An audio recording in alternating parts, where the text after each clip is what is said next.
कभी सोचा है कि एक 5 साल का बच्चा जिसका इरादा इतना पक्का हो कि वो पूरे ब्रह्मांड को हिला दे। आज हम बात करेंगे ध्रुव की, एक ऐसे राजकुमार की कहानी जो हमें सिखाती है कि अगर इरादा पक्का हो या कहें दृढ़ निश्चय हो तो कुछ भी पाया जा सकता है। तो इस कहानी की शुरुआत होती है कुछ बहुत ही कड़वे शब्दों से, ऐसे शब्द जो एक मासूम बच्चे के दिल में तीर की तरह चुभ गए। ये शब्द थे राजकुमार ध्रुव की सौतेली माँ रानी सुरुचि के, और इन्हीं शब्दों ने एक ऐसी चिंगारी भड़काई जिसने इतिहास ही बदल दिया। तो बात शुरू होती है एक राजकुमार के अपमान से, पर यह सिर्फ एक अपमान नहीं था। ये उस आग की पहली चिंगारी थी जो आगे चलकर एक महागाथा बनने वाली थी। और इस पूरी कहानी का हीरो कौन था? सिर्फ 5 साल का एक छोटा सा बच्चा, राजकुमार ध्रुव। सोचिए जरा, उस नन्हे से दिल पर क्या बीती होगी जब उसे अपने ही पिता की गोद में बैठने से मना कर दिया गया।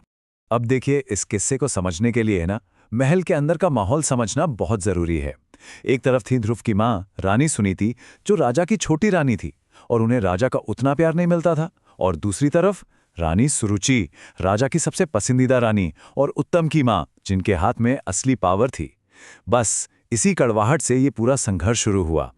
तो अपमान से टूटा हुआ दिल लेकर और आंखों में आंसू भरे नन्हा ध्रुव दौड़ता हुआ अपनी माँ सुनीति के पास गया। उसके मन में बस एक ही सवाल घूम रहा था कि आखिर मेरे साथ ऐसा क्यों हुआ। और यहां देखिए एक मां की समझदारी। सुनीति ने अपने बेटे के गुस्से को बदला लेने की तरफ नहीं मोड़ा, बल्कि उसे एक सही रास्ता दिखाया। उन्होंने कहा, बेटा, किसी का बुरा मत सोचो। अगर तुम्हें कुछ चाहिए ही तो उस एक से मांगो जो सब कुछ दे सकता है। वो हैं भगवान विष्णु। अब ध्रुव ने मासूमियत से पूछा, माँ, भगवान विष्णु मिलेंगे कहाँ? तो उनकी माँ ने उन्हें बताया कि जो बड़े बड़े ऋषि मुनि होते हैं ना, वो उन्हें घने जंगलों में गहरी तपस्या और ध्यान से पाते हैं। बस माँ की ये बात बच्चे के दिल में बैठ गई और वो 5 साल का राजकुमार अपने पक्के इरादे के साथ अकेला ही जंगल की तरफ निकल पड़ा। और पता है वहां उसे कौन मिला? देवर्षि नारद। नारद मुनि ने उस छोटे से बच्चे को बहुत समझाया कि बेटा, घर लौट जाओ, लेकिन ध्रुव का संकल्प तो जैसे पहाड़ की तरह अटल था। उसने जो जवाब दिया उसे सुनकर नारद भी हैरान रह गए। उसने कहा, मुझे एक ऐसा राज्य चाहिए जो मेरे पिता, मेरे दादा सबसे बड़ा हो, एक ऐसा राज्य जिस पर आज तक किसी ने राज ना किया हो। अब नारद मुनि तो समझ गए कि ये कोई मामूली बच्चा नहीं है, तो उन्होंने उसे रास्ता दिखाया। उन्होंने कहा, ठीक है, तुम पवित्र मधुवन जाओ, यमुना नदी में स्नान करो, योग से अपनी सांसों को काबू में करो और फिर भगवान विष्णु के स्वरूप का ध्यान करते हुए इस 12 अक्षरों के मंत्र का जाप करो, ओम नमो भगवते वासुदेवाय। और यहीं से शुरू हुई वो कठोर तपस्या जिसकी मिसाल आज भी दी जाती है। सोचिए, एक 5 साल के बच्चे ने ऐसा ध्यान लगाया, ऐसी कॉन्सेंट्रेशन दिखाई, जो बड़े बड़े योगी ऋषियों के लिए भी आसान नहीं थी। ये तपस्या हर महीने और कठिन होती जा रही थी।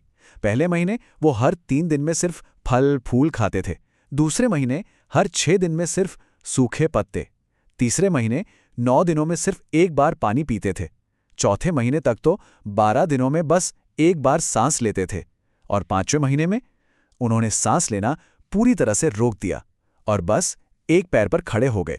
अब हुआ ये कि उनका ध्यान इतना शक्तिशाली हो गया कि जब उन्होंने अपनी सांस रोकी ना, तो ऐसा लगा जैसे पूरे ब्रह्मांड की सांस रुक गई हो। सारे देवी देवता घबरा गए और मदद के लिए भगवान विष्णु के पास भागे। और फिर वो पल आया। ध्रुव की उस अटूट भक्ति को देखकर खुद भगवान विष्णु उसके सामने प्रकट हुए, और बस यही वो पल था जिसने सब कुछ बदल कर रख दिया। जैसे ही भगवान सामने आए, ध्रुव के मन से सब कुछ धुल गया। वो अपमान, वो राज्य की इच्छा, सब गायब।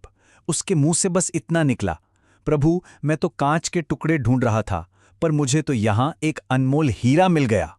एक ही पल में उसका मकसद हमेशा के लिए बदल गया। तो देखिए, ये सिर्फ इच्छा का बदलना नहीं था, ये तो पूरा का पूरा ट्रांसफॉर्मेशन था। दुनिया की ताकत पाने की चाहत अब भगवान के लिए प्रेम में बदल गई थी, और सांसारिक चीजों की इच्छा आध्यात्मिक सुकून की तलाश बन गई थी। तो सवाल ये है कि ध्रुव को अपने इस पक्के इरादे का और इस बदली हुई इच्छा का फल क्या मिला? उन्हें एक ऐसा इनाम मिला जिसकी किसी ने कल्पना भी नहीं की थी। भगवान विष्णु ने उसे वो दिया जो उसने मांगा ही नहीं, बल्कि उससे कहीं ज्यादा। उन्होंने कहा, तुम 36,000 सालों तक पृथ्वी पर राज करोगे। उसके बाद तुम एक ऐसे लोक में आओगे जो सिर्फ तुम्हारे लिए बनाया गया है, ध्रुव लोक। ये जगह हमेशा रहेगी और आकाश में ध्रुव तारे के रूप में हमेशा चमकती रहेगी। और इसके बाद ध्रुव अपने घर वापस लौटे, लेकिन अब वो पहले वाले ध्रुव नहीं थे। उनका स्वागत एक हीरो की तरह हुआ, एक ऐसे नायक की तरह जिसने नामुमकिन को मुमकिन कर दिखाया था। तो ध्रुव की कहानी असल में सिर्फ एक कहानी नहीं है, ये हम सबके लिए एक सवाल छोड़कर जाती है। अगर एक 5 साल का बच्चा अपने संकल्प से पूरे ब्रह्मांड को हिला सकता है और आसमान में एक अमर तारा बन सकता है, तो जरा सोचिए, एक अटल निश्चय से क्या कुछ हासिल नहीं किया जा सकता।